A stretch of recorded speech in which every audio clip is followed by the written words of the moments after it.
Hello, family. It's your boy GRC. This is Crypto in the Morning. Yeah, I'm excited. I've been fighting the good fight on Twitter all morning, so my mental health is at an all-time low.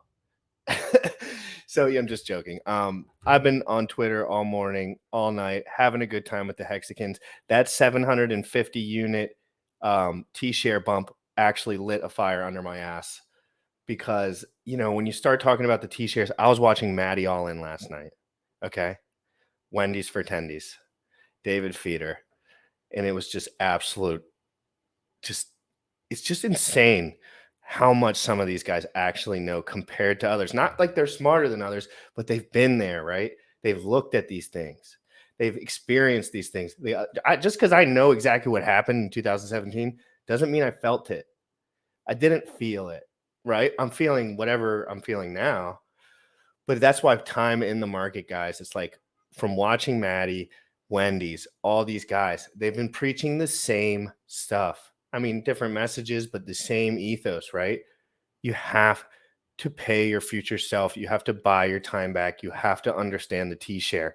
Everything else is fun, right? But we have to understand the T-share here, guys. I mean, this is revolutionary. This is the only DeFi products that I really know of, to be honest. Maddie's in the green room. Sam is jacked up to talk to him. Sam, we're talking about loans, crypto. We're in a bear market. Pulse Dogecoin to the moon. I'm excited. It's weird. I'm loving it. Okay, guys. In 2 minutes and 2 seconds, we'll be back. Why don't you enjoy this little bit of Hex song? Why don't you pop a steak in there, 555, while you wait? Boom. Bullish. Are you pressing the button?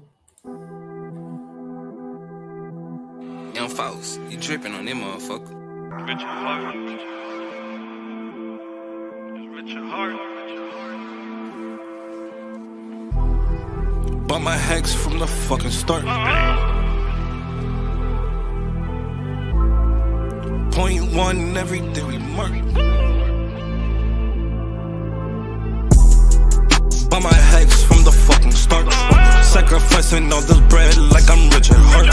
Got paid on big payday and I had a hit restart. Now I'm checking on my pulse just to check my heart. Bought my Hex from the fucking start. Sacrificing all this bread like I'm Richard Hart. Got paid on big payday and I had a hit restart. Now I'm checking on my pulse just to check my heart. Checking my MetaMask moving. Look at the Hex, he is mooning. Looking at why they be choosing. Peter is why they be losing. Pull chains out and they'll get me a check. He's gas up and it got me a mess. Remember the times he died collect. Hex I been eating, I'm dying in the best. Getting this back like a year ago. Getting this post, I ain't letting go. Swerving the ring like a Lambo. Getting this back like a year ago. Getting this post, I ain't letting go. Swerving the ring like a Lambo. Bought my Hex from the fucking start. Sacrificing all this bread like I'm Richard Hart. Got paid on big payday and I had a hit restart. Now I'm checking on my pulse just to check my heart. Bought my Hex from the fucking start. Sacrificing all this bread like I'm Richard Hart. Got paid on big payday and I had a hit restart. Now I'm checking on my pulse just to check my heart. Richard Hart. Richard Hart. Richard Hart. Richard Hart.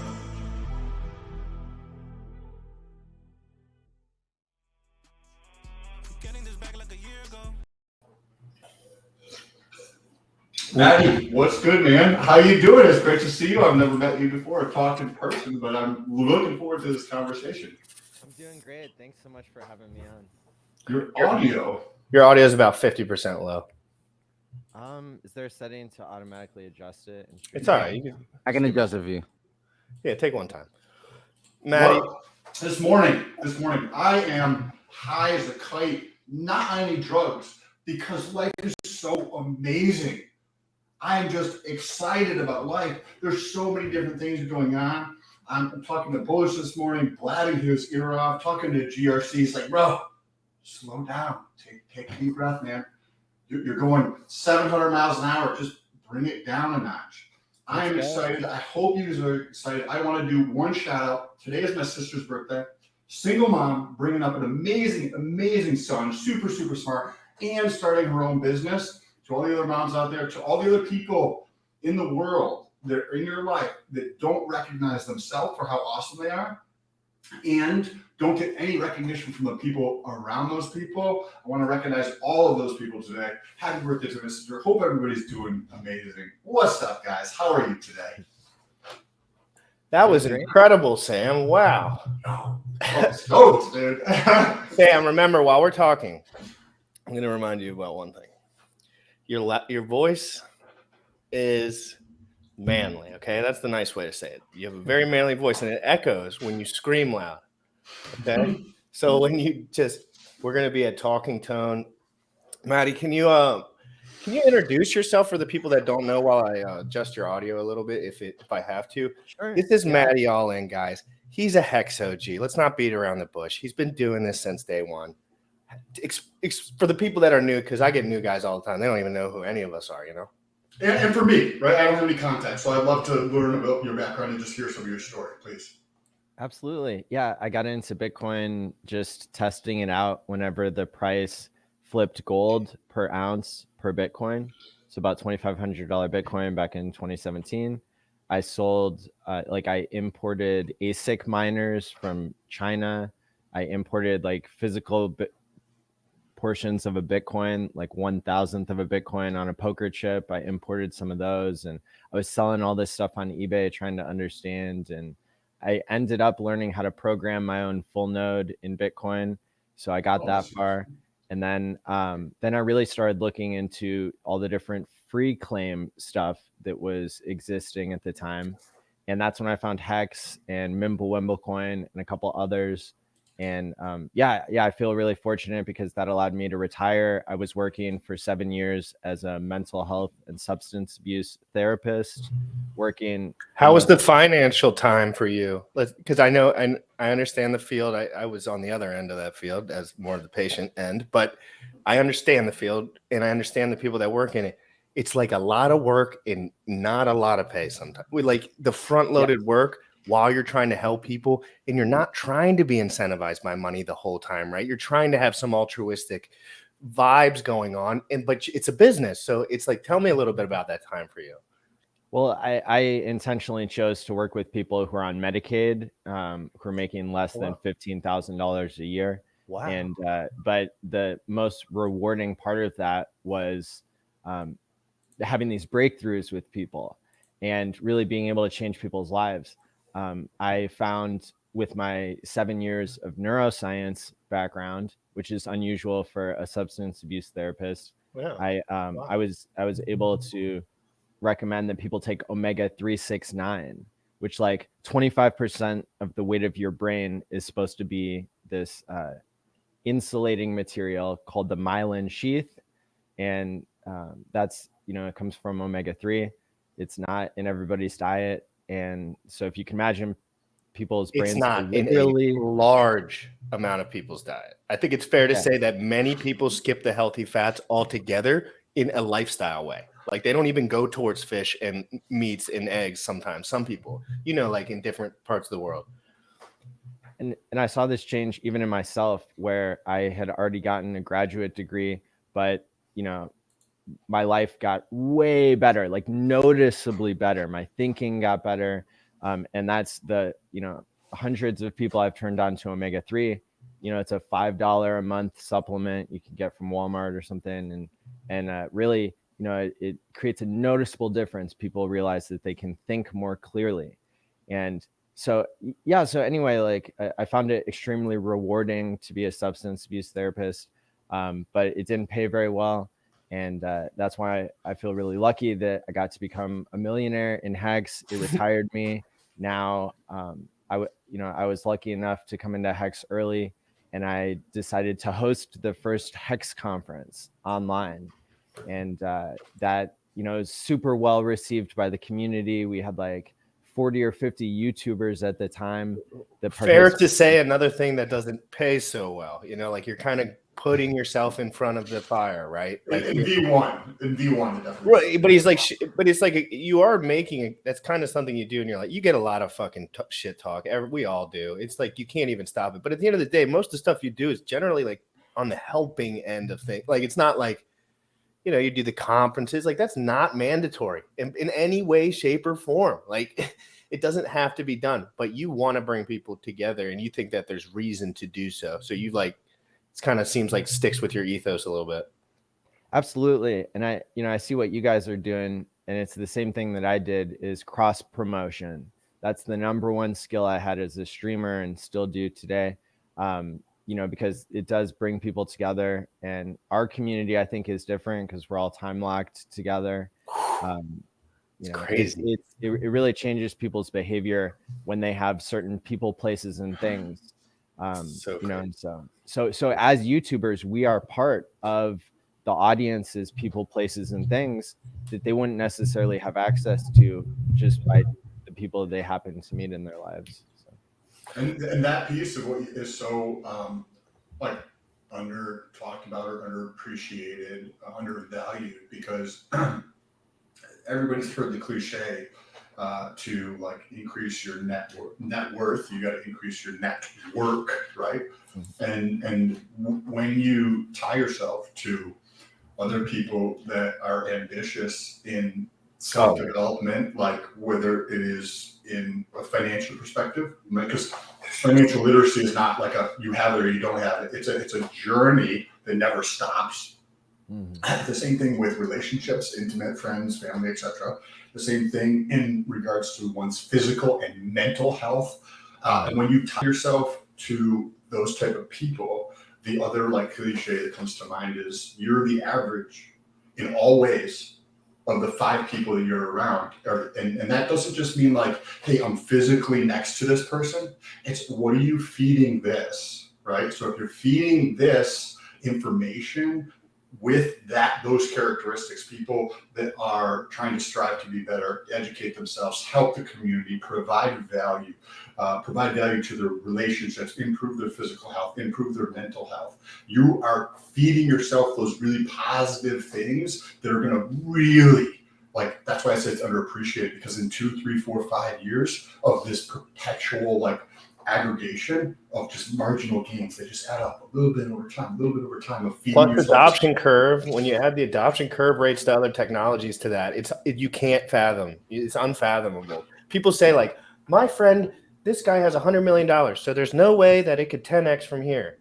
It's like, oh my God, you're stupid. It doesn't. You have to think bigger. We're 3.3% of the population is using crypto. If you look at any technology curve, we will be at way far higher than 50% within 5-6 years. And these numbers will no longer be in the realm. You won't remember today. You won't be like, oh, dude, we never thought. It'll just be the reality. And the people that just chose to have T-shares, it's that serious. Matt, can you, I don't know if you've seen this, like what we've been talking about. I brought it up to GFC. He's like, oh, this makes 100% sense. And now we're bring it up to the audience. Show him your little the adoption curve charts you like to bring up. And I want to hear your thoughts on this, man, because somebody I think had mentioned you talk about game theory and things along those lines. So I'd be curious to get your thoughts on something like this. Yeah, while you're pulling that up, seeing Kareem, Wendy's. I know y'all weren't live at the same time, but the whole, oh my God, I was getting flashbacks from right when I started, right? Oh my God, what are these guys talking about? It's so crazy. There's no way. But I still feel the same way about it. I'm like, these guys are ahead of the game. They get it, and you can learn from them instead of acting like you're smarter than everyone. Because it's not about being smart. It's about having experience.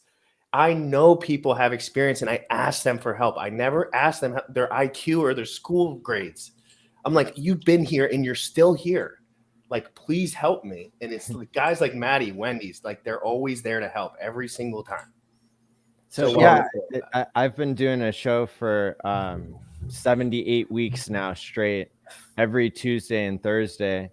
And the Tuesday show is the most popular. It was Quant Gang for a year with Kareem in Wales, and we streamed on average 4 hours every Tuesday. And then now in the past 3 months, it's been David Feeder and I doing that show with lots of special guests. And so I don't like to tell everyone about that show because I like to keep it to myself. Okay, you know, like at nighttime when I'm winding down, I'm like, I hope people just go to bed. All right, let me stay up for this, you know, because they say some things like if you really watch Sam at night when you're not paying attention, and you know, it's just normal talk to them, but the insightful things that can change your dynamic about the way you think about T-shares, like when you really learn the push pull system of the T-share, and I want to get into that later. I want to pick Maddie's brain a little bit, and he's fully loaded because he's been streaming and like with all these guys, and I think you've been really active lately. It's been really fun to watch, and so I want to pick your brain because Sam, I want to show you today the important. I know you understand the T-share and everything, but I definitely don't have the same appreciation. No, the appreciation. I'm going to bounce back with Maddie a little bit to show you, and with some of the whales only charts. To show you like the T-share spike from last night and like maybe ask Maddie about the past a little bit and kind of extrapolate from there. Because as you know, Maddie, Sam might not yet, there was a hold on, I wrote the number down, 755 unit hex change yesterday at 8 o'clock. So at 755 units of hex, the T-share rate went up yesterday in one moment, Sam. Wow. So think about that, Sam. What's the T-share rate? We're at 21. Well, we're roughly 21 something now. It went up 700 points in one moment. So let's pause that. Let's cover this, and then let's talk about the T-shirt because I definitely want to talk about T-shirt. No, yeah, I mean, clearly I love it. Maddie, we have, this is just the same chart you'd see in school, like a bell curve, and then the yellow line in the background is the bell curve just stacked as a percentage of the total addressable market. Uh-huh. You see yeah, I've seen you guys present this before. I think okay. Yeah. And if you look at like any technology, right, we all understand that technology follows, and I would assume everybody understands all technology follows an adoption curve. It's basically starts out slow. Those all look like the hex chart. Like that just looks like a bunch of hex charts like thrown on the screen. So what are your thoughts? We're crypto.com, their annual State of the Nation of Crypto says that we're around 300 million users in crypto. Divided by 8 billion people, that's just under 4%.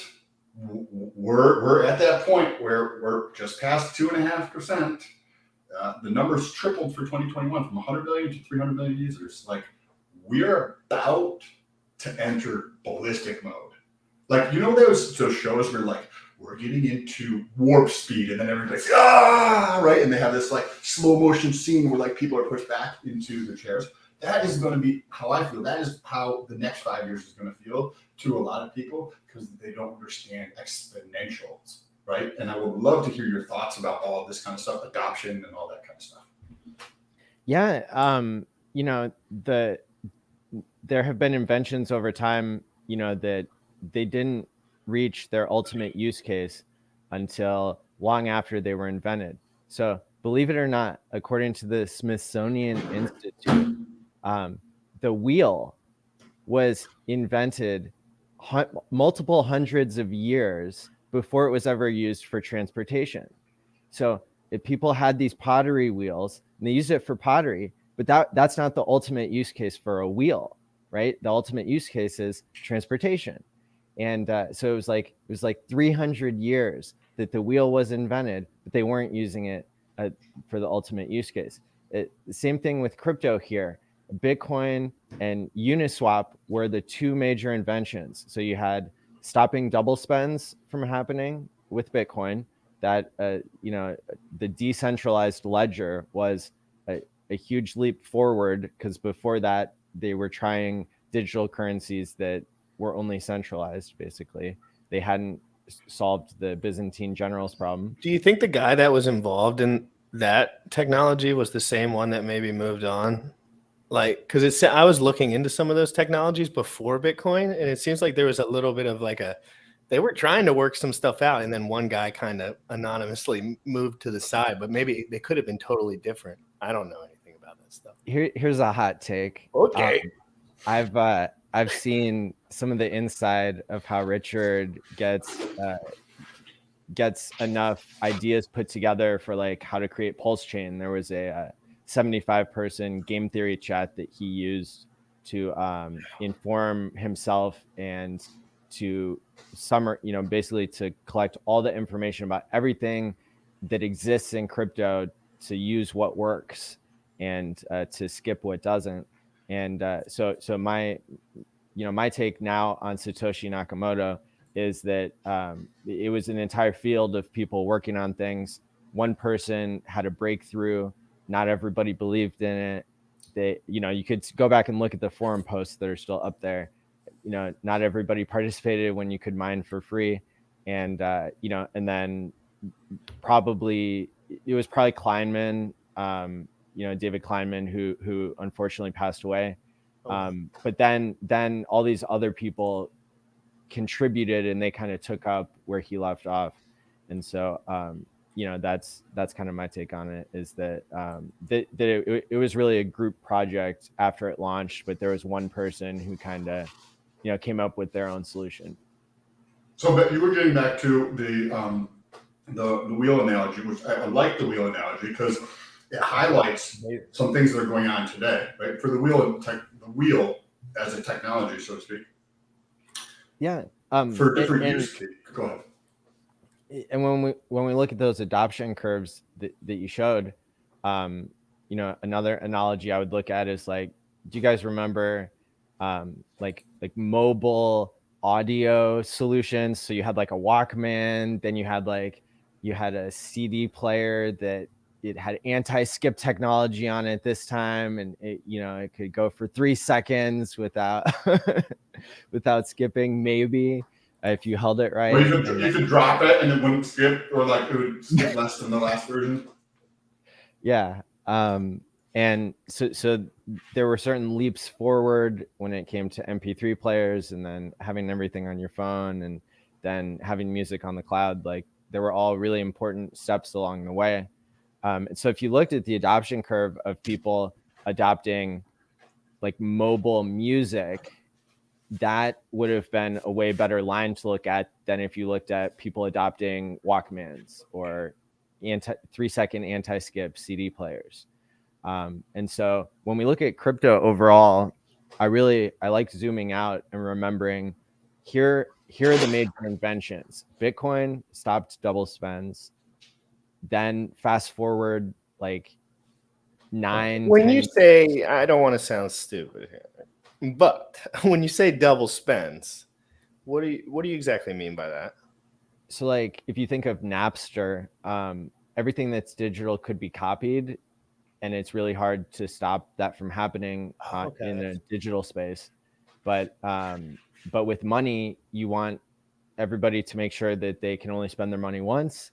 And so that's why you want to have a decentralized ledger where every 10 minutes there's a block, and that block is basically checking to make sure that all the transactions that have been submitted during that period, that none of them are spending the same coins twice. Because otherwise I could go let's say I could go to one store, and I could have my friend go to another store, and we could use the same private key to spend the same Bitcoins if we synchronized it down to the same minute. But having those, and then we could fool the store owners into like giving us this stuff. But instead, if everything's blocked together, then there's no latency for the spend to get broadcast to the entire network. It's basically like putting the network on hold until all the payments clear. And what do we see, Maddie? What do we see? They recreate it, right? They come over here and they recreate it. I know all the verbiage and the stuff's different, but there's no real crypto. There's not a lot of real crypto. There's a lot of Celsius stuff, where you're going on a front end and you're just putting all your money there. Because Maddie, real quick, I was in paid groups. You've probably heard me say this a couple times. You know me, I'm taking paid groups on bodybuilding, crypto. I just want info. I'm like begging anyone with a brain, just help me. And I got into these groups, right? And they were talking about, they were telling me to go all in on Polkadot, Celsius, like all these, and some of them are great. Some of them are great tech. No joke. Like, I've looked into some of these projects and they're incredible, really. But most of them, are you kidding me? It's a centralized nightmare. And you're just begging someone to take your money or hold your money or freeze your money. You're begging. When you put your money on Luna and there's one little bridge to get off of it, you're begging to get clogged up. You're begging. And thank God for guys like you, Richard, everyone who was at least learning about algorithmic stablecoins and kind of saying there's a value problem here. Like there, and because you guys were calling this shit out, it maybe not directly because no one really knew, but like the Hex community does dig into other projects for sure. And that's something I really appreciate about all you guys. Interesting points. I wanted to let Maddie finish I think you were trying to get to a larger point with the innovation of double spend and then the innovation of decentralized exchanges. Absolutely. And so like the next major invention that we saw after Bitcoin in the crypto space is Uniswap, which it's a smart contract that allows people to have a decentralized exchange, which it would have been built into Bitcoin if it existed probably at the time. But, this stuff has to kind of build on top of each other and attract talent that doesn't get recruited away to make, some scam coin or something. And so anyway, like, yeah, Uniswap, they gave out the answer for free. And so it's not just the coin itself, like the coin was kind of duct taped on, but just Uniswap, like the technology, that was the first instance that we saw of a decentralized exchange occurring. And so all of a sudden, crypto people didn't have to go beg centralized exchanges to like verify their identity and play nicely with their bank and all these other things. I mean, you still have to do that to some extent to get into the ecosystem, but then the ecosystem can be more independent of the banking sector. And so that was the next invention. And then around the same time, Hex was invented. And so this was about 2.5 years ago. And that's another leap forward in the technology of crypto, because never before had there been a way to earn trustless interest that pays for itself by basically, it pays an interest rate, and the interest rate is paid in the coin itself, Hex. So it's not going to, like not be backed all of a sudden by that portion of the equation. And then and then the cool thing is that people are paid to hold up the price. All the inflation goes to pay people to lock up their coins, which makes the coins more scarce in the here and now. And so the people who are not locking their coins are getting a good deal because they can sell the coins at any time. They're not giving up their right to sell. And we see that happening where people take profits. The people who are locking up their coins are probably getting the best deal of all, because they're getting all the new coins that are generated by the system. And the people who are staying liquid and not locking their coins, they're paying this inflation rate to the stakers. And so that's a major leap forward. And then Pulse Chain is going to be the next leap forward in the technology. Right now, there are only 50,000 people probably who are staking in Hex. I know the number says like closer to 100,000, but a lot of us have multiple wallets and stuff. And so that's 100,000 unique staking addresses, right? I think it says 120 roughly, right? I think. Yeah. That's like all time. But if you look at the stakes that are still in there, it's like 98 or 99,000. Good point.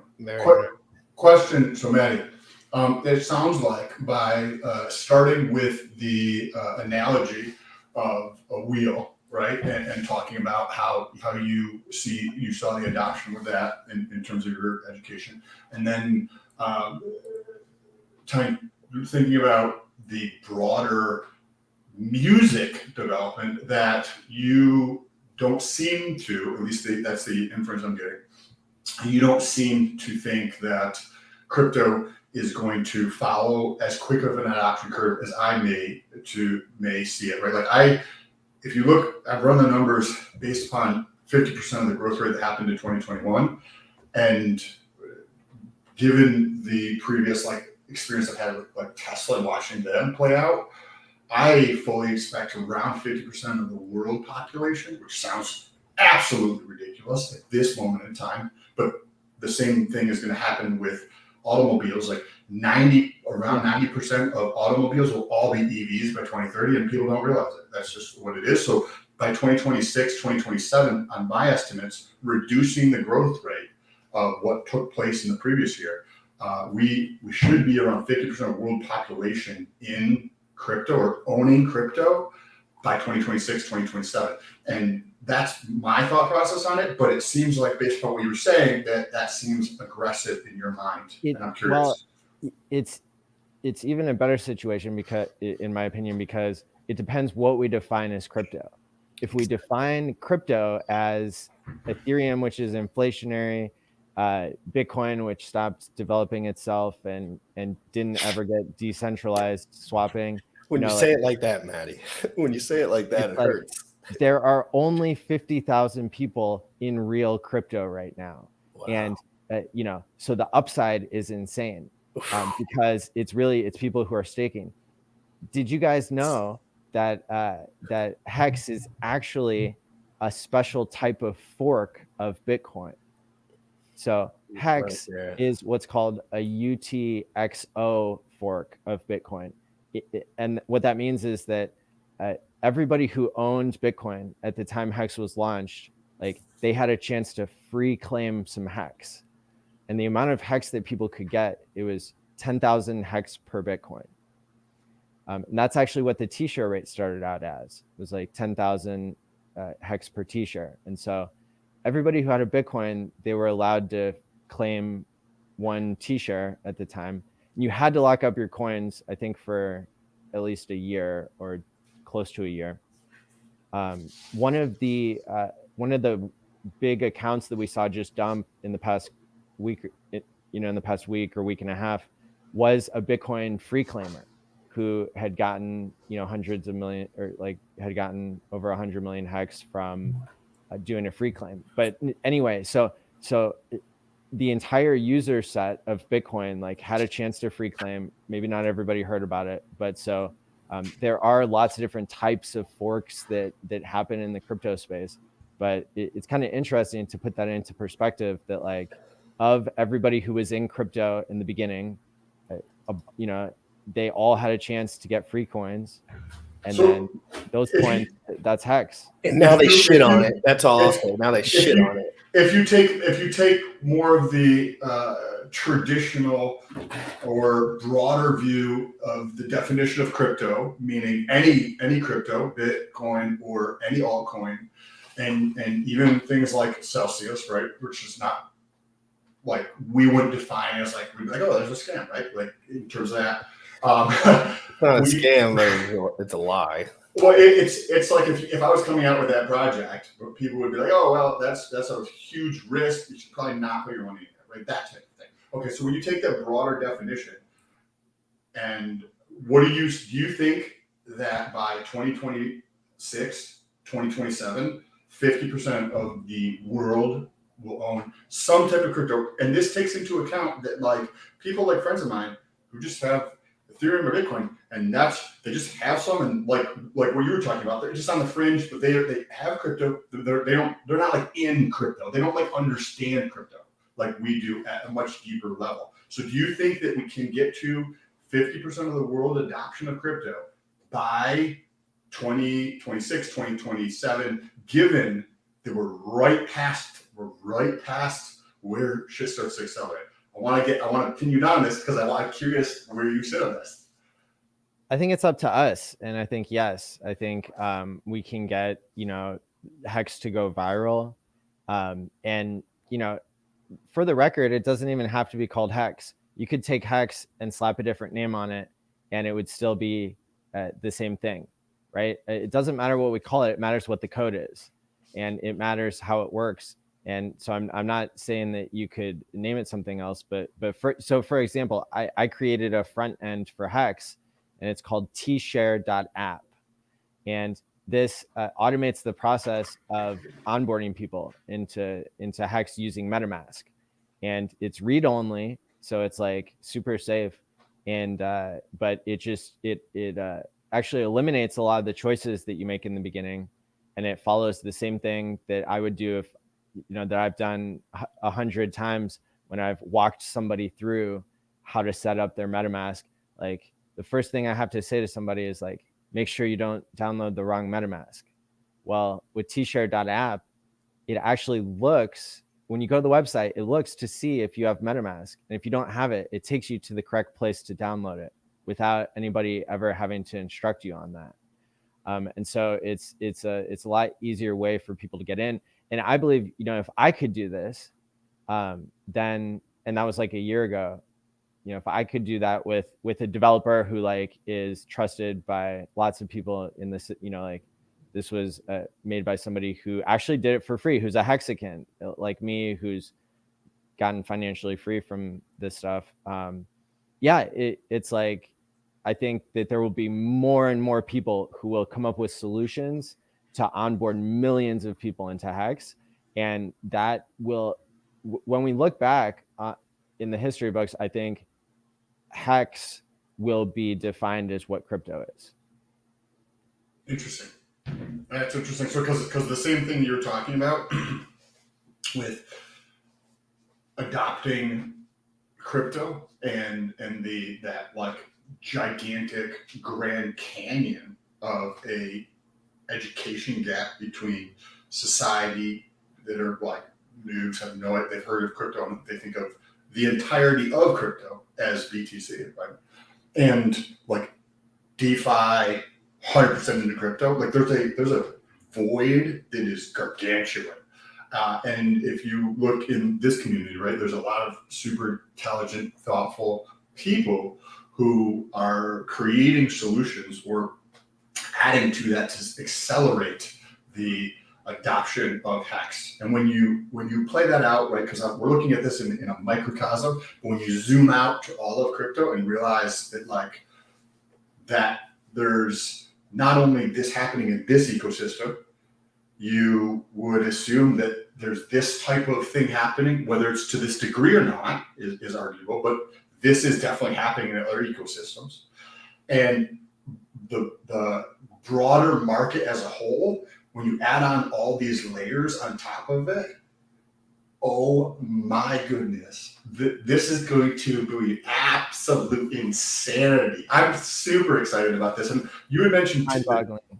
Yeah. Okay, people cannot comprehend exponential curves. We think linearly. You're like, okay, if I grow at 10%. Even on Hex, they can't. Like, imagine at 1 penny. And I mean, when people were like, there's no way it'll get past 1 penny, it's just a mental thing. It's like you can't see what you can't possibly see, right? You have to understand the software. And when you understand the software, that's the best part about Hex to me. It's like you can actually bank a little bit. Obviously, everyone, things have to go smoothly. Life has many obstacles. And, you know, finance has many obstacles. It's not all just Hex, you know, it's all about, you know, politics and et cetera, et cetera. But at the end of the day, like when people started teaching me about software and telling me that this is the only true decentralized finance, and once I started really understanding what that meant, I realized we just are here first. Like we just are here. It's not so much like Richard doing, like, he's just a guy who I feel like really sat down with the right people and thought about this through. And it didn't expect profit from everybody right off the jump, probably, because he gave everyone free shit. Let's dive into the T-shirt thing that you were mentioning. Yeah. Something. Go ahead. Real quick on adoption. I think like, you know, one thing that helps people believe that we'll get millions of users would be like hearing an example of how it could be done. Like, so do either of you guys have TikTok? Yes, sir. I haven't messed around with it very much, but like, is there a way to DM people on there? Yes, sir. No. Yes, there is. You can DM people, but you don't get the messages unless you're both following each other. True. Okay. Yes. So maybe on Instagram, or maybe there's some like place in the world still where people can DM each other. Like when Pulse Chain comes out, we could DM everybody. Like we could DM everybody 5 shares, not like 5 T-shares, but like 5 shares. Like everybody in the world could get 5 Hex shares, probably with like, what if I have 1 T-share and I wrap that and I send people these 12 words that they need to plug it in. Like, you know, we could have millions of users simply by that, right? So I think it's mind-boggling. Can Real quick, people think GRC hasn't been at this. Guys, let's go to my first TikTok real quick. Just remind people what I was doing. What's up, guys? Crypto just here. You're muted. The thing's muted. We can't hear the sound or whatever. Himself. Here's how it works. Anyway, I gotta show you guys some data because Maddie brought this up in terms of TikTok. They're gonna get you to do I noticed. I like to look at that thing's still playing in the background. I like to look at the macro data a lot of the times too, because then I can kind of spot trends, say before the people do. And back in, I think it was the second half of 2019, I noticed that with TikTok. And I use Google Trends often, like it's something that I bring up in videos often because it's a powerful tool that I don't think a lot of people use. And this is what I saw, and now this is a couple years later. So this is YouTube search volume, the second largest search volume, second largest search engine in the world. I saw this happening right at this point. This is when I was paying attention to it, and I was like, holy shit, this is going to continue. Now, a couple years later, this is relative to Instagram and Facebook.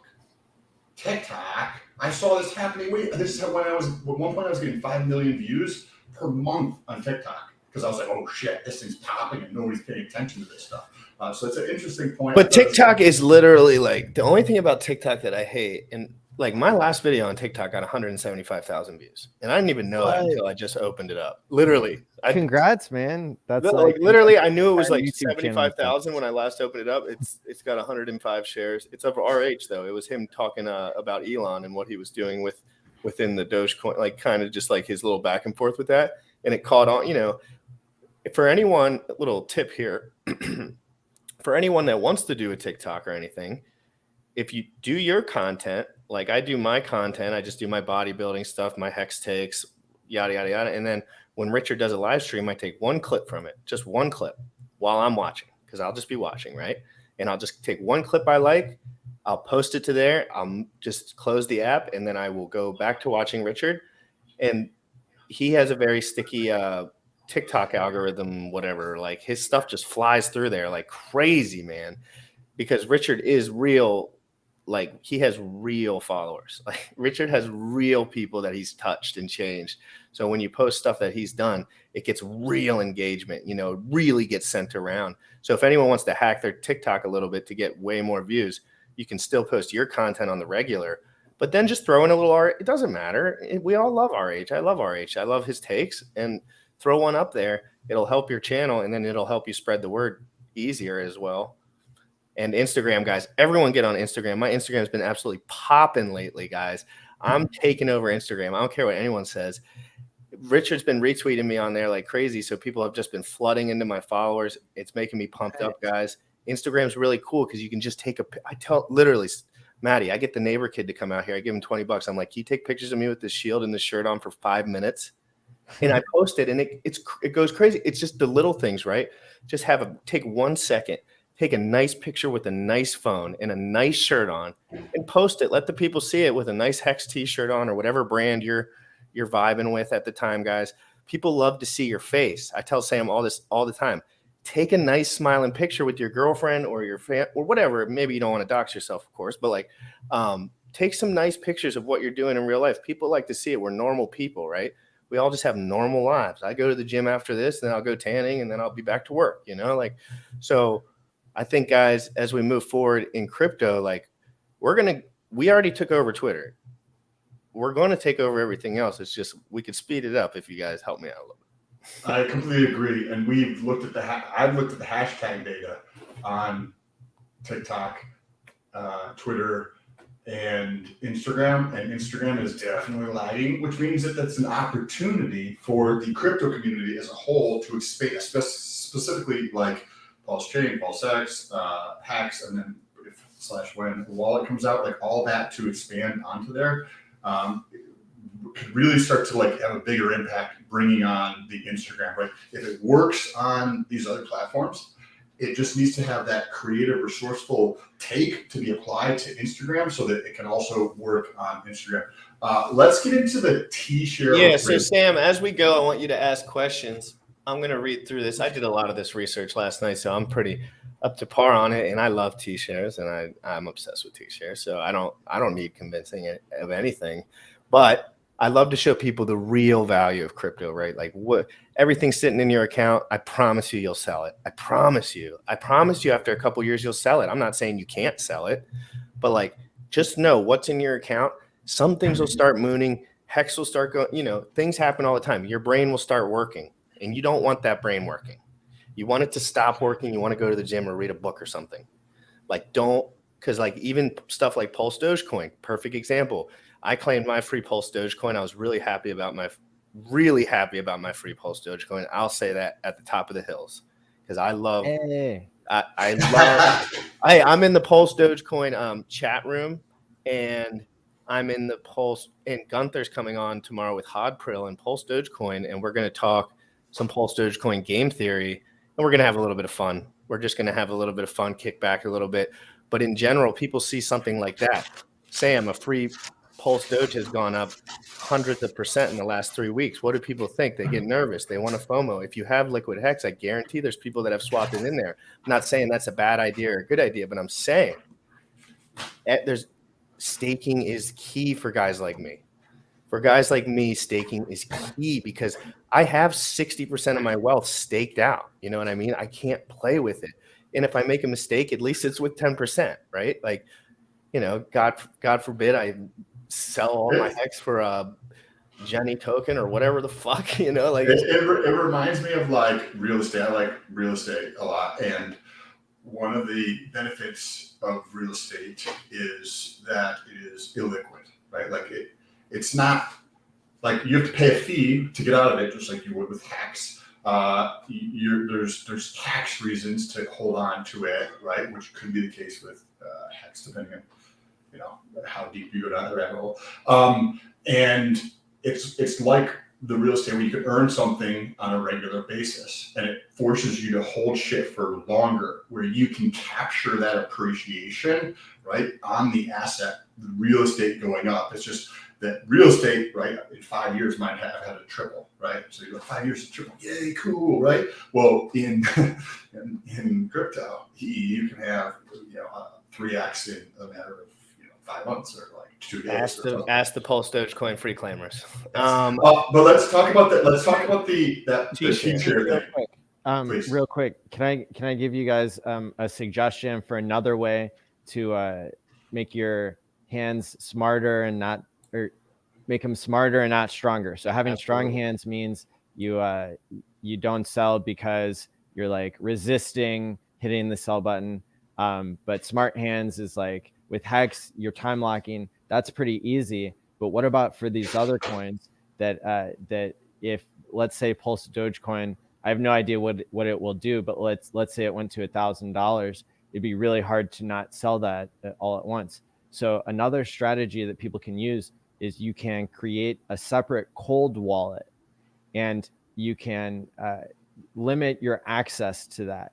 So one thing you could do, and you guys can look this up to really understand it, but there's something, and this is good for security as well, to use something called Shamir's secret sharing method. And it basically, what it does is you would create a new, let's say, MetaMask account, and you get your 12 words, and then you split up those 12 words into lists, overlapping lists of 8. And so now you have 3 pieces of paper that each have 8 groups of the words on them. And so you need 2 out of 3 of those in order to regenerate the wallet. And then you can find places that you trust to hold on to those other than just, your primary residence. And that way, if somebody were to come try to steal your crypto, that you wouldn't even have it all in one place necessarily. But also, you would maybe have to travel somewhere, or have to access something that's difficult to access in order to sell those coins, in order to regenerate the wallet. And so, if somebody wanted to hold, let's say, Pulse Dogecoin for 5 years, it would be easy. It would be somewhat easier for them to do it if they split up their seed words for a new account, sent the Pulse Doge to that account, and then you have to do a lot more work in order to. I love that. access. I really do love that, and that's something that I've done in my own life ever since I got exploited or like learned the whole. It was basically like I say I got exploited, but it was really just me learning the security space. Like, just didn't know what I didn't know at all. But anyway, once I figured all that out, I just said I want more surface area. I said I can handle 5 ledgers or whatever, but like I want to make sure that my attack vectors are 20% at least. Like I do 2 or 3 stakes per account per Trezor, and I just move on. And that's just personally for me. Like that's for me. That's not for everyone. Some people are super anal with their stuff. They know exactly what's going on. They got a tornado cash working. Where I'm at right now, I just want a little more surface area. I have a couple computers now. I have a couple different things now. Okay. I'm not perfect, but I'm spread out a little bit. Right. And then people have seen some of my addresses, which is totally cool. Like, I know it's not optimal, but like, it's whatever. I didn't know what I didn't know in the beginning. Right. And, it's okay. I moved on. I have those stakes still. They're still protected. They're still fine, but I do have other accounts too. So my mental health has changed because really it's scary. People don't understand how scary it is plugging in your Trezor for the first time, moving some crypto around.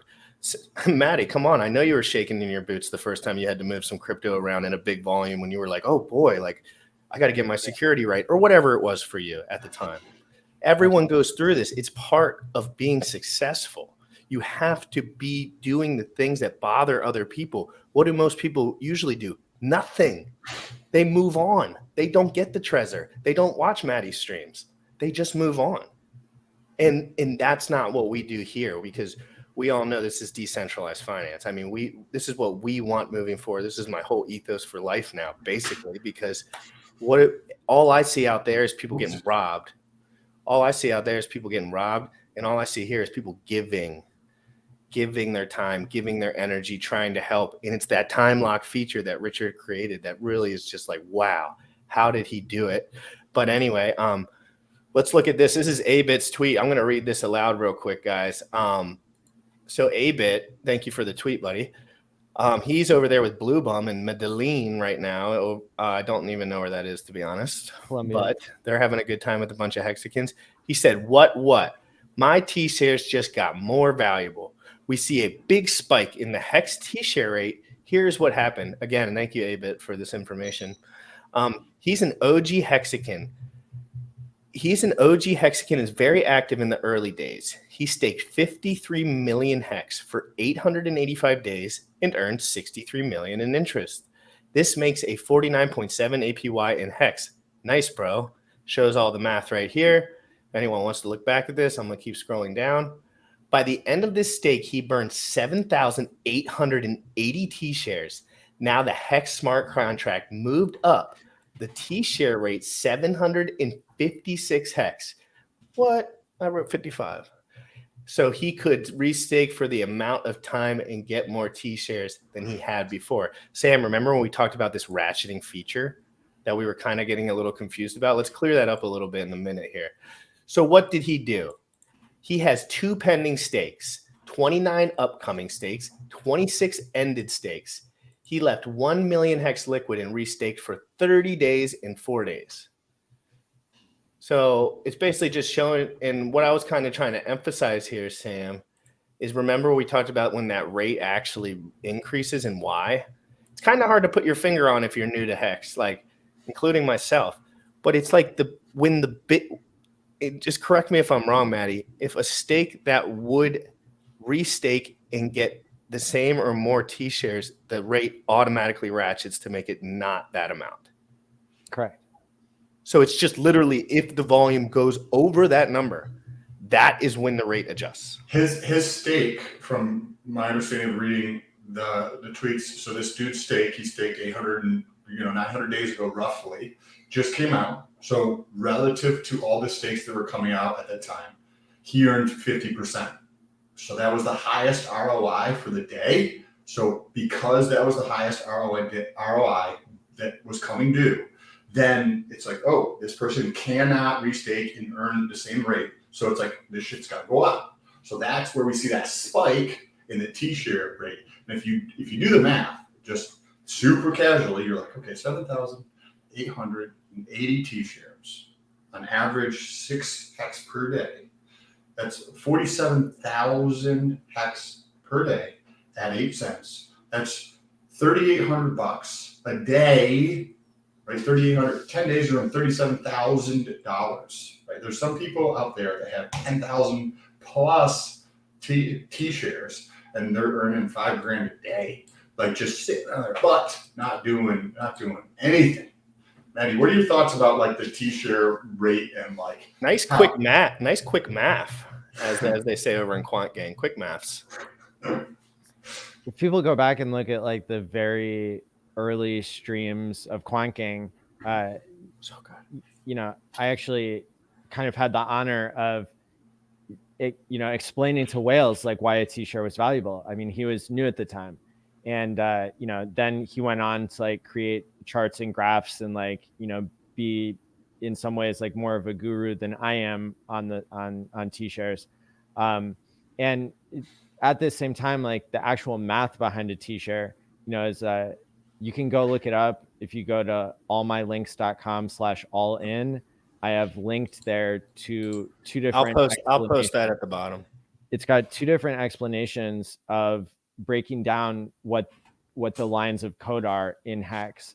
And so that was written by Dev Kyle, and then another one was written by Nerd Girl, which is like the layman's guide, which is not very layman-y. It's like super complex. But what I'll say also is that on the specific calculation, and then we can get into like what my take is, the specific calculation, this is one of the few things ever that Richard Hart actually misspoke on once. He misspoke on how the T-share rate is calculated. And it was, you know, it was like in the early days of hex and everything. And he had been deciding on like different ways to design the system and had like just forgotten basically the final decision that he had made. Because of Big Payday, it's not as simple as saying that the largest ROI in the system sets the T-share rate. It's a little bit more complicated than that, but the things that you guys are saying are true in terms of the logic of everything, in terms of just how the code is written, because of Big Payday, because the OA staked and 99% of hex was staked on this one day. The basically the T-share rate, it's not just determined by the single player who got the highest ROI to date. But it's but for all intents and purposes, like that's how we should think of it, is that like that every so often, probably every day, but sometimes, you know, it takes a couple days for somebody who came in early to like end a stake, and then that ratchets up the T-share rate. And so what the economics audit showed, you know, more than anything, was that hex does what it does the business logic that it said it would do. And if you go back and look at Dev Kyle videos, you could definitely like understand, because he's the one who basically like informed the auditors of what to do. He's an ex Netflix guy that helped develop hex. And basically, so the T-share rate, its job is to make sure that nobody can do a short stake that pays better than a long stake. And so the T-share rate, it goes up based on it's based on the highest ROI. That's not the only way, that's not how you calculate it in its entirety. Just for reference, the T-share rate started out at 10,000 hex per T-share on day one. It wasn't even like shown that way on the on the front end for hex, but like that's how it was calculated. And you know, the community didn't understand what T-shirts were. Steph from StakeRap had to create the league system, and that's what Abit's talking about when he says Dolphin number 8. That means the single account that has basically has in between 1,000 and 10,000 T-shares. That creates the league of Dolphin, and it goes whale, shark, dolphin, and then they switched up the names from the early days, but it's like a crab and a turtle now, and different things. But so, yeah, basically you get paid out each day based on how many t-shirts you have, and then the number of t-shirts, the amount of hex per t-shirt that you get paid, that's dynamic. And so if you go to hexdailystats.com, it shows you for every day in the system how much the t-shirt payout has been. We've only been at 6 hex per t-shirt for maybe about 3-4 months. Very important for Sam to understand that, because that's a concept that a lot of people don't understand too, that you might know this, but it's good to have it explained. I'm going to ask Maddie to explain it. The t-shirt, the payout per t-shirt rate goes up over time. Technically, I guess it could technically not go up at some point, maybe, but that would be in the future, I think, if I think about that. Dynamic. It's dynamic. Well, I still want to hear what that. So Maddie's point was, besides the ROI, what is the other piece that you said is in part of the equation or code to ratchet up? I'll be right back. Other than ROI. Here's like, because it's computer code that like guarantees a mathematical proof. Like the best way to think about it is that whatever the t-share rate is, that's compared to what it started at, that's the highest ROI that somebody's gotten in the system. So for example, if the t-shirt rate is 22,000 hex per t-shirt and it started at 10,000, that's like a 2x. It's like a 2.2x from what it started at. So the greatest amount of interest that any stake has earned has not been above 2.2x. You still there? Can you hear me? Yeah, yep. So you were getting to the 2.2, and then go ahead. So that's the highest ROI that the system has done, is what the t-shirt rate is compared to what it started at. So it's like it's up 120% or 120% of what you started with. So say somebody does it for 3 years from the beginning, right, of Hex, and if they're earning 50% per year on say $1 million, what's that, 1.5 and 2.25 roughly, and then 3.5 or something like that. So they had $1 million, and now they're 3.5 years in. So they've had a 3.5x in terms of their interest, right? Interest only portion of it, right? So I'm sure that people have had 2.2 in their interest, or what am I not understanding about what you're saying? So again, it's like what we're doing on the blockchain is we're reverse calculating compound interest, which is hard enough for most people to understand. I know you understand what compound interest is, but basically, so what it comes down to is what you're seeing on the front end at go.hex.com. Like, that's also dynamic. It's showing you what your APY has been summarized until this point, and it's also showing you what it was for that day. But you can't forward project that very well, because you don't know how many people are going to nuke their accounts with their t-shares, how many people are going to end early, how many new people are going to come in and stake, which it's also kind of hard to answer the question, like how many t-shares can exist, because there's like a jitter in it, in the sense that right now we've got about 10.5 million t-shares, and there's if you don't count the OA liquid hex, there's like probably there's probably like 3 billion hex out there. So like if you looked at how much that 3 billion hex could buy in t-shares, if it all got locked up, which would never happen, but if it all got locked up, that would be the maximum number of t-shares that could exist on that day.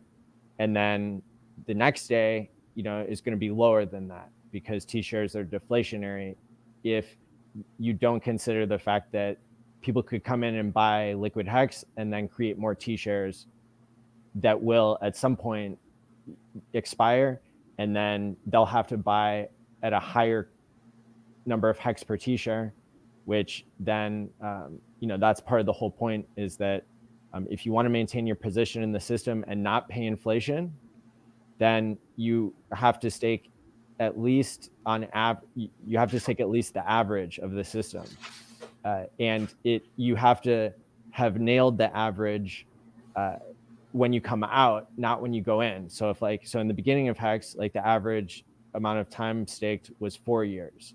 Now it's 6.6.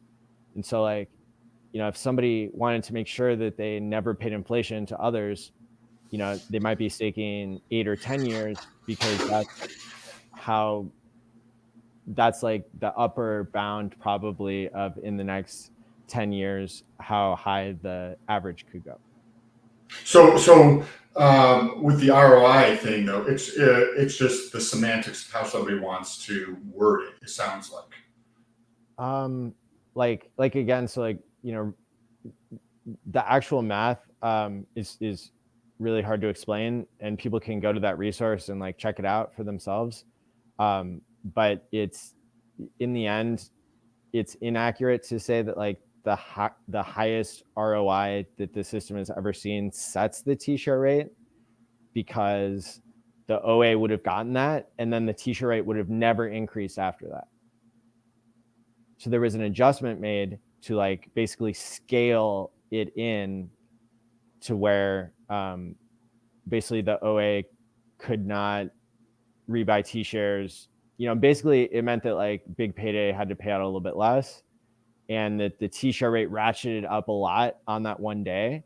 But I mean, some people were thinking that the T-share rate would ratchet up like 5x on that day, and it didn't, because we're at a 2.2x right now of what it started at. So anyway, like again, like to kind of just keep things simple, you always know whatever the T-share rate has grown to compared to its starting point, that's the highest ROI that somebody has seen in the system. So right now the highest ROI is like basically a 2.2. 2.2 relative to what? What do you mean reference? In Hex terms. So somebody got 10,000 X and they've seen a 2.2. But that's on the low. That's on the low side. So the most interest that somebody's been able to get. I think we're talking about terms different. I think we're talking about terms differently. So the most Hex that somebody has gotten for staking 10,000 Hex is about 12,000 Hex, including Big Payday. But so I think he's just using the number off of the 10,000 Hex number. But if you have it, like the dude, he just posted on there, if those numbers that David posted are accurate, that's 50%, right? So 49 and change, right? So if you have 1 million times 1.5, that's 1.5 million times 1.5, then that's 2.2 million, 2.25 million times 1.5. Right, because it was about a 900-day stake, so it wouldn't be completely that, but that would put him at 3 million. So 3 million from 1 million, right? That's a 3x on the interest. So I'm not following what you're saying exactly. If you scale the number down to 10,000, it's still going to be a 3. Just because that person bumped the T-share rate up doesn't mean that they had the highest ROI that the system has ever seen. But it's just for that day. I don't think it's for the day, Sam. I think it's for once there is a person. So once there is a person that would stake. So once there's a person that comes out that's big enough where the rate they could stake back and get a better rate than they did initially, that's when the rate. It's not like the daily. Well, it's the day, right? Because if it's staked, it doesn't matter. If it's no, but I'm saying today, that day, but not every day the rate doesn't ratchet up, right? Unless it's the day that something comes out with a high ROI. Yeah. Right? Mm-hmm. So you want an equation that will tell you, so you can say like, here's this stake that I see, like this is how much the T-share rate is going to go up on this day. Like no, I'm just trying to understand. You said there was another way of looking at it, and I'm not grasping the idea of what you said when there's a second way of looking at it, or a more detailed or more accurate way from your point of view. I don't understand. Well, why don't you ask a question? Just bounce him back with a question then, so we can all get on the same page. No, that's what I'm trying to ask. So the semantics of some terminology, we're talking about some things slightly different. Not that like, I'm just trying to understand your point of view so that I get the same ideas that you have in your mind. And somewhere in that translation, there's something that I'm missing about the way that it's translated. All right, we understand that there's some lost in translation, but what? So what is, if you were trying to make it explainable, like the ROI way of articulating the T-share rate going up, that's the one that most people talk about. You said that there's another way to actually look at it that you believe is more accurate. How do you define that other way of being more accurate than using ROI? So the way that the contract computes it is by knowing the information on every stake in the system. And so if I was programming something, which I'm not, like I'm a self-taught programmer that knows very little about programming, I went to somebody who's genius level, to get tshare.app created. And go.tshare.app, by the way, is like, that'll tell you more information than StakeRap will about your stakes. And you don't have to be using it in order to just look up your information. Thank you. But basically, like, yeah, that's where I get lost, is that it's hard for me to like conceptualize like knowing all the information about every stake, because it's the system in its entirety that determines all of these like different metrics that determine how much the t-shirt rate is going to go up today. And so, while we can explain it in this way, like that the highest ROI, that basically if you have a higher ROI than anybody else did, that pushes it up. Also, that's not the only thing that pushes it up, because it's also a function of time. So I'm not sure we're going to get more clarity on that necessarily, based on how I can explain it. But here's another like cool fact, is that this t-shirt rate that we saw yesterday bump up was like 756 hex. If we compare that to the starting cost of a t-shirt, that's like a 7.5% increase on 10,000. The amount of time that passed in 7.5. one day of the hex system now, being day 910 yesterday, or 911, was like 0.1% of the time. And so even if we look at the current t-shirt rate of like whatever 22,000, it's still, that's like a 3% increase in the price of a t-shirt, and the amount of time that it took for that to happen.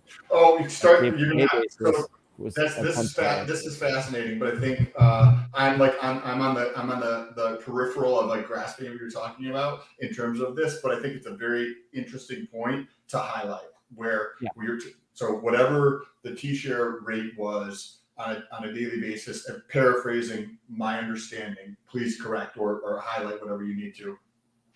Back in the day, the increase in the rate of a t-share was 7% on a daily or something like that, is what, if I'm understanding that. And today it was a fraction of a percent. So it went up. It went up compared to the current price. Like 2 days ago compared to yesterday, the t-share cost in hex terms went up 3% about. So a t-shirt got 3% more expensive, whereas it's only gone up ever like 120%, or 220% if you want to look at like the initial investment. But so 120 divided by 910 days is like, on average it's gone up like 0.13% per day. So we're starting to see like moments where the compounded interest is really showing its power. That's a very good point. I appreciate you taking the time to highlight that and bring that up, because in that single day, what Maddie's saying, in that single day, yesterday or whenever that thing took over, you had a 3x increase, 3% roughly. Yeah, like a 3x increase in the price relative to the average, right? So if it's increasing about 1% per day, and one day it increases 3%, you've got a 3x increase in the price of a t-share at the rate, right, with the in a daily basis, which is, that's 755 hex last night would have been roughly like $60. So that means the t-share rate bumped up $60 last night in one moment. That's pretty crazy. That's pretty crazy, dude. You were buying t-shirts for 60 cents at the bottom. And when you say it bumped up by 60 cents, Sam. Some people, Maddie included, might have been buying t-shirts for close to 60 cents.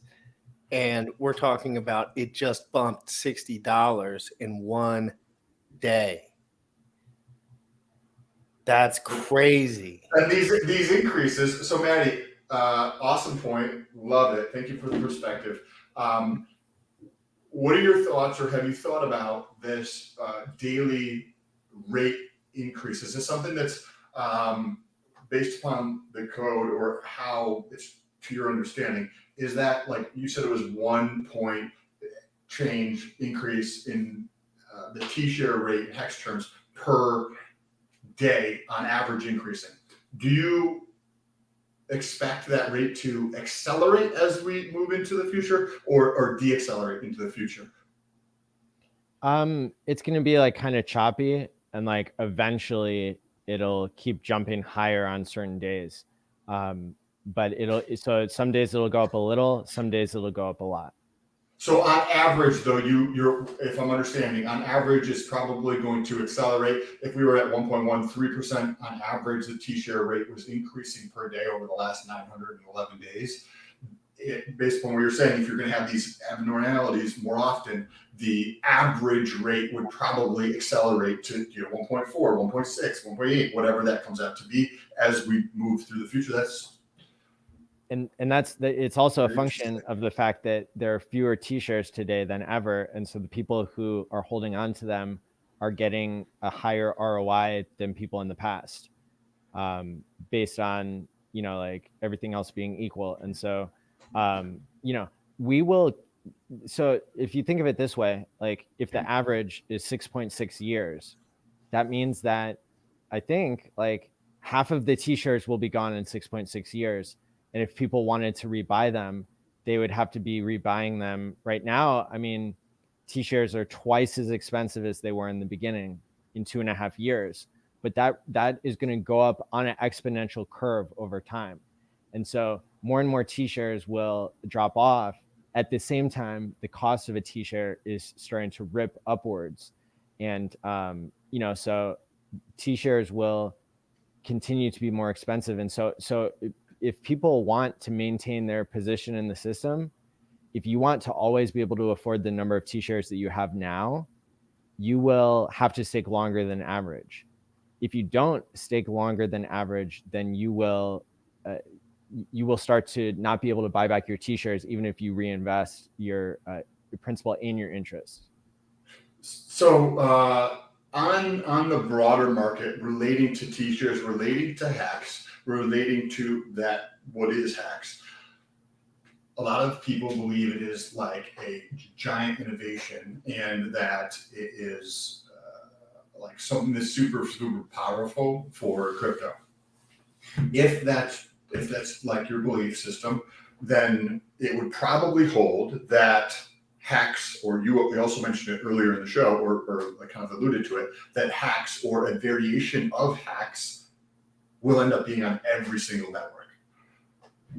How do you think about that? Because we're like, if this is innovative, like think of like phones, right? You're like Apple, we had Palm, right? And I had a Palm phone or a BlackBerry, and then you have Apple come out and it doesn't have any buttons, and that's an innovation. And you bring in a music player, and you have like storage there, and you have the internet there, all these pieces like wrapped together, and you're like, oh wow, this is dope as hell.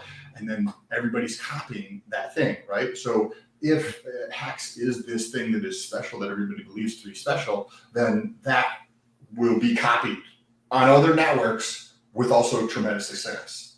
Not necessarily as much as the original, as obviously the Well, iPhone. the code would have to be the same too, which would be, yeah, it'll be the original. Like, and the reason for that is just as sure as we know that Bitcoin isn't out there getting double spent, probably, is because of game theory.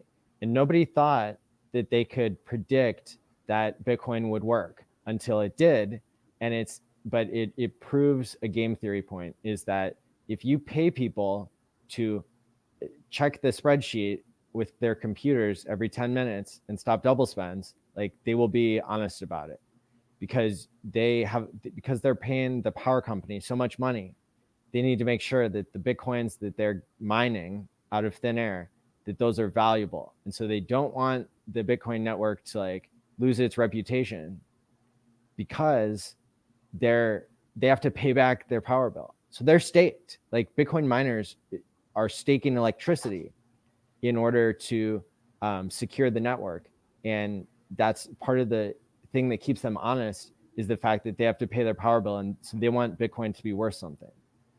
So in the same way, I think Hex is creating people who are holding up the price, and people are getting paid to do that. And so that is that's a really strong incentive that can help people basically save themselves from themselves. But the number one reason why I think that that Hex will not have a major competitor come along and take its lunch is also related to game theory, but it's a little bit different than mining.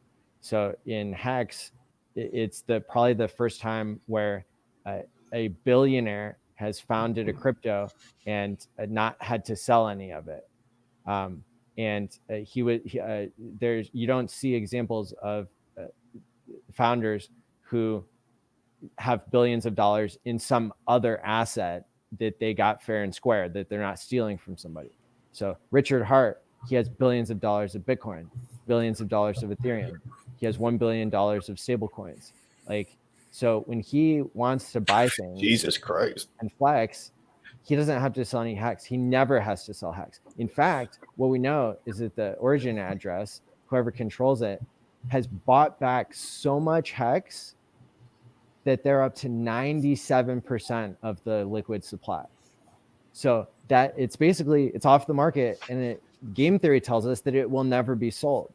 Because so how much is available then? That makes a very scarce amount of available Hex. 3%. 3%. And so every time the price goes down, you're competing with the OA to buy those coins cheap. But then on the way up, you don't have to compete with the OA to sell, because the OA isn't selling. And that means that the next cycle, it just creates more and more ratcheting up and more awesome game theory. Now it's not like the OA could sell just as much as a Bitcoin miner could stab itself in the back and make Bitcoin worthless by allowing a bunch of double spends to happen. Like one of the big mining pools that controls everything, like they could screw up Bitcoin, but the game theory predicts that they never will, and that they'll do everything that they can to protect the price. And that's what the OA does. So that's where the difference is for me too. Like if someone was to say, why couldn't this just happen somewhere else? I'd say the code. And I would say, because find another guy with more crypto life and business experience that would start a project, give everyone something for free, and then have the foresight and the thought and the 75-person chat room game theory for years and all of that stuff. And then he finally comes to a place where he can be completely separate financially, because that's the hardest part, right? We always talk about incentive structures in crypto. What does every YouTuber do? They sell out immediately. Why? Because people offer them money. It's the same thing for big business too. People just offer them money, but Richard comes out and he says, I don't take your shit. I don't want your shit, and you can't pay me if you tried. But don't you? So like, I see the argument on that side, but I think it still highlights like what I'm saying, in the sense that like, what is Pulse Chain? A copy of Ethereum that was improved to try to make something better, right? If the belief is, and then the actuality, that Pulse is good, then somebody in the future is just going to copy Pulse Chain with iterative progress to make it even better, right? Whether that time frame is in crypto terms, as in like 2 years or something like that, or it's 6-7 years down the road where they're like, let's just copy this thing that's awesome, but make it even better because of, like, if you look at how companies operate, right? Because I think of like a lot of projects who still have things happening as companies in crypto. As they grow, the innovation inevitably has to slow because of, well, there's a bunch of different reasons why, but effectively, you look at any old company moving into today, the size basically squishes out innovation. They have to buy innovation right through the process and change the incentive structure.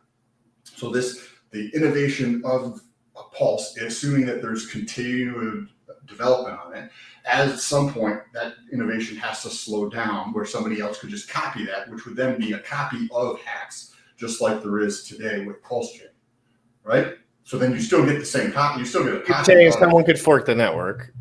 Yep.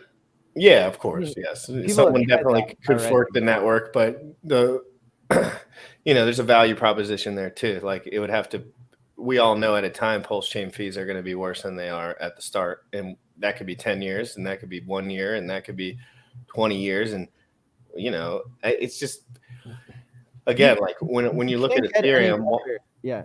there's room. It's just like this is going to be a war of layer ones. There's going to be layer ones everywhere, but it's just, again, it's a community consensus thing. You don't see anything like you see in the Hex ecosystem anywhere. No way. I've never seen anything like it. I've never even seen the shit that I'm doing for the Hex ecosystem anywhere else, and I don't even know why I'm doing it. To be honest, half the time I'm like, what? It's just what I like. It just seems the realest shit to me. It's the only thing that is transparent online. I can't find anything else. There's no other person who's going to come along and convince people to give them 1.9 million ETH. Okay, the founder of Ethereum has 0.3 million ETH. Okay, so like nobody is going to come along and get 1.9 million ETH at the absolute bottom when ETH is trading at $100, and then that person is going to hold that ETH, not sell the Hex token that they created, or their copy, and then also not sell the ETH until the very top, and then use that 40x to pump everybody's bags and give away free money like that to people who held Hex in the long term through these 80% dips. Like people could try that and they would fail because they don't have the billions of dollars backing them up, and people get really weak when they suddenly become billionaires. And then they start off with good intentions and then they rug pull because they don't understand their own psychology of getting that rich that fast. Like people like Machinsky, like Celsius, he's extracted over $100 million from that project, and people will never get as good as Richard, in my opinion, because like you guys said, they don't have the experience and they didn't start as early. Self-help book author. I mean, this dude was thinking about stuff before crypto that is applicable into his project. We talk about, I know I'll out-survive 99% of people in any crypto community because we're bodybuilders. We'll do the same thing every single day for the rest of our lives. Literally, Maddie. Like we would, if somebody was like, you have to work out and come home and study every day, I'd say, yes, sir. Like that's just like how I'm wired, like I want to do the same thing all the time. Of course, that has problems too. But Hex, he found out what the major problem with society at the moment was. It was like even guys like me, I was getting taught not delayed gratification. I mean, like smart people would tell me, but if you really look out there, it's like, it's all not delayed gratification speak. Like they tell you delayed gratification is good, but then everything they show you, it's the opposite, right? But then Richard, it's not a sexy thing to tell people to lock their money up. It makes you think scam, but he was thinking on a bigger scale, in my opinion. He was thinking way past where other guys were thinking at the time. Like he saw Ethereum from the beginning. He saw Bitcoin from the beginning. Ethereum has failed to update their worldview or their technology or whatever you want to call it. They were talking about Ethereum 2.0 staking the day that Ethereum came out. And it's 6 years later, and now they're saying end of summer, next year, whatever. Richard has said, screw all of that crap. He's been saying it for years. He's like, let's do this ourselves. And I just can't find other guys like that. Those guys are 1 in a million. They're Elon Musk. Go on YouTube. People who have all the resources in the world, the Ethereum community, the people who founded it, the developers, what are they doing, right? That's who you would think would take the best ideas and implement them the fastest. But they don't have the level of organization. You need the perfect balance between like centralization and decentralization. You need benevolence. You need altruism. These are things that like they only come into existence, through trust, which is we're trying to do something trustless. So it's like a lot of people can't even understand how to compete with Hex. I mean, not even close. And if you guys want to go, every month, the Ethereum Foundation does a live stream with all their devs. You could see how terribly disorganized they are. Vitalik is on there. Everybody looks like shit. Talks about things that don't matter. They're trying to do a merge, which, according to Wendy's for Tennies, who we had on last night, that's going to increase the price of gas with Ethereum 2.0, not decrease it.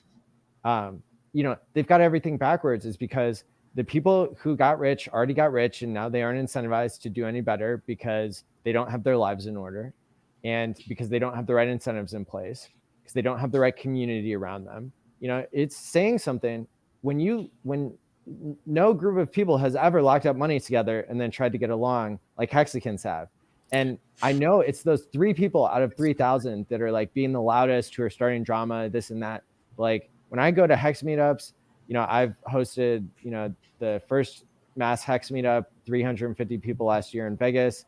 We had 500 or 600 people at the Hex conference this past March. And I just met up with people in Chicago here just last weekend. And like the people who drove 3 hours to be there, and they can't, stop glowing about this self-improvement. And that's what you guys are doing. It's very commendable. Thank you. Hey, Maddie, I got to run in a second, GRC, but Maddie, what do you have next? What's the next thing planned for you that you talk about, tell people about? Where can they check you out? Like, how can they get more information? Because I would assume you're probably working on something. It's probably right. Awesome that you should probably tell the community about. So, I've got big things in play that probably are gonna blow everybody's mind. But for now, what I can say is, if you're an OG, you can get an education like I am by coming to the advanced chats that we have on Tuesday nights for Game Theory Gang. We've been having the best guests ever on there, and you can learn more there. I'm going to be hosting the first online Pulse conference here in July 14th through 16th, and that's the 1-year anniversary of the Sacrifice date, when Sacrifice started.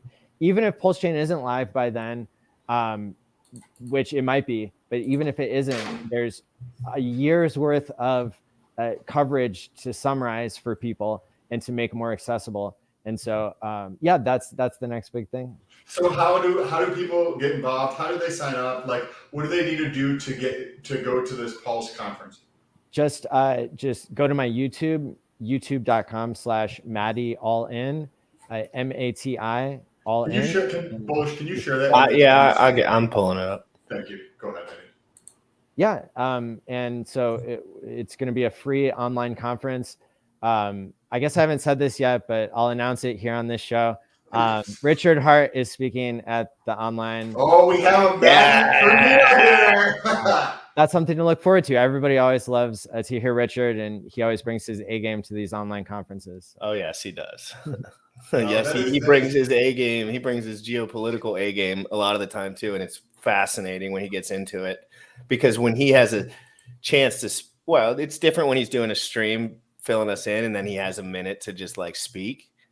And when he does, it's interesting. It really is interesting, because he gets into the weeds really quick, and he shows a lot of people just straight up, like, he's so blunt, and it's so different from the way the normal world works that it's like guys like me get it right away. But like, that's the new world. I think, I think the new world is younger guys. Like, I hate to say it, but like my parents aren't adopting Hex very well. Not like I would like, like they have Hex, but they don't want to stake it. But anyway, guys, I'm going to wrap up the show here. I wanted to really quick show something cool from the show sponsor, Shield Masters. They just posted this. I thought you were going to talk about my bicep, because that's pretty cool. But you want to talk about something they else. Just posted this. He messaged me earlier, but somebody just purchased these. He makes steel art. So guys, if you want to make your it's a 48 by 48 Hex and Pulse crypto steel cutouts. And he does all sorts. He has this big old 3D thing that cuts out metal, and they paint it up there. And he's literally my best friend in the whole world. He doesn't know much about crypto, But like, you know, me, I'm just telling him to make cool stuff for me and stuff. So but he's the show sponsor. We work together. If you use my promo code, it's listed everywhere. You can get these things are kind of expensive, guys. So if you don't have your Hex shares and stuff in place, I would prioritize those things first. But for all you guys that have FU money, do whatever you want. Guys, Maddie, it's been absolutely incredible having you on here. Appreciate Thank you, you brother. so much for what you do for the community. You take a lot of bullshit on the chin. You comment on it. You just keep moving forward. You make mental health a priority, and as you know, and as we know, that's the only way you can do this long term. You can't do it otherwise. I promise you, because as in anything in life, as you advance, you have to mentally advance as well. So when that money comes in like an odd rate, your mind is going to fluster. Like it has to. It's not. It's a resource thing. So that's and that's the Thursday night show that you can check out. Is I cover it's Hex Therapy Live. I cover sudden wealth syndrome, and right now I'm doing kind of a series on fear and greed. Cool. You guys should definitely check that out. Tonight I'm going to be going live at 6 p.m. with Jesse from Liquid Loans. Awesome. We're going to be talking. He's got some other stuff that they're working on related to wallets, and has some ideas around that and stuff. We're just going to talk about crypto. I'm looking forward to it. So if you guys want to catch that, check out my channel, 6 p.m. EST tonight. I'm looking forward to that. I always like meeting new people. Maddie, it's been a pleasure. Thank you for Jesse's a whiz, man. And I'm going on, actually, funny enough, 3 hours before that, I'm going on the Liquid Loans channel. So I got invited onto the Liquid Loans channel, and me and Matt are going to have a chat for an hour or so. So that's going on at 3 o'clock on the Liquid Loans channel, guys. Everybody, this is Crypto in the Morning. It's your one-stop shop for everything RH products, DeFi. We talk the real shit here. We don't like playing with we are protecting our wealth long term. We are not playing around, okay? We have to protect the people because we don't know what's going to happen in the future. Legislation, guys, let's be serious. Come on, guys, you know what I'm talking about. Guys, every day I'm coming here 11 a.m. I will talk to you soon. Why don't we enjoy this little outro of our man's RH doing a little dance. Young folks, you tripping on them motherfucker. Richard Heart. Richard Heart. Bought my Hex from the fucking start. .1 every day we mark. Bought my Hex from the fucking start. Sacrificing all this bread like I'm Richard Hart. Got paid on big payday and I had a hair restart. Now I'm checking on my pulse just to check my heart. Bought my Hex from the fucking start. Sacrificing all this bread like I'm Richard Hart. Got paid on big payday and I had a hair restart. Now I'm checking on my pulse just to check my heart. Checking my MetaMask moving. Look at the Hex, he is mooning. Looking at why they be choosing. Peter is why they be losing. Pull chains out and they'll get me a check. He's gas up and it got me a mess. Remember the times he died collect. Hex I been eating, I'm dying in the best. Getting this back like a year ago. Getting this post, I ain't letting go. Swerving the ring like a Lambo. Getting this back like a year ago. Getting this post, I ain't letting go. Swerving the ring like a Lambo. Bought my Hex from the fucking start. Sacrificing all this bread like I'm Richard Hart. Got paid on big payday and I had a hair restart. Now I'm checking on my pulse just to check my heart. Bought my Hex from the fucking start. Sacrificing all this bread like I'm Richard Hart. Got paid on big payday and I had a hair restart. Now I'm checking on my pulse just to check my heart. Richard Hart.